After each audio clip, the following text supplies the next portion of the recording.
ਚਲੋ ਜੀ ਚੱਲ ਪਈ ਆ ਜੀ ਕਪੂਰਥਲੇ ਦੇ ਮਸ਼ਹੂਰ ਗੋਲ ਗੱਪੇ ਆ ਰੇੜੀ ਆ ਪਿੱਛੋਂ ਇਧਰ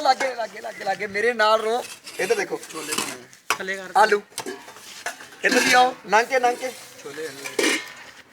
ਸਾਜਨ ਨੇ ਛੋਲੇ ਨਹੀਂ ਰੱਖੇ ਹਲਕਾ ਜਿਹਾ ਨਮਕ ਹਾਂਜੀ ਥੋੜੀਆਂ ਜਿਹੀਆਂ ਪਕੌੜੀਆਂ ਮਿੱਠੀ ਚਟਨੀ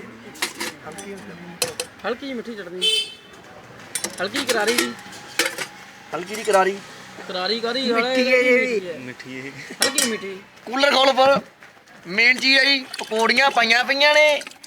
ਨਾਲ ਵਾਟਰ ਕੂਲਰ ਚ ਵਾਟਰ ਕੂਲਰ 'ਚ ਲਓ ਜੀ ਗੋਲ ਗੱਪਾ ਖਾਓ ਤਾਂ ਦੱਸੋ ਟੇਸਟ ਦੱਸੋ ਤੁਸੀਂ ਪਹਿਲੇ ਮਾਰੇ ਪੈਸੇ ਨਹੀਂ ਪਹਿਲੇ ਟੇਸਟ ਪੈਸੇ ਬਾਅਦ ਚ ਦਵਾਂਗੇ ਆਏ ਦਿੱਲੀ ਜਿੱਤ ਲਿਆ ਮਰ ਗਈ ਫੁੱਫੜਾ ਹੋ ਗਈ ਹੋਈ ਇਹ ਬੰਦਾ ਉਹਨੇ ਸਾਰਾ ਮਿੱਠਾ ਪਾਤਾ ਬਸ ਕੱਢ ਦੇ ਨਹੀਂ ਚੱਲ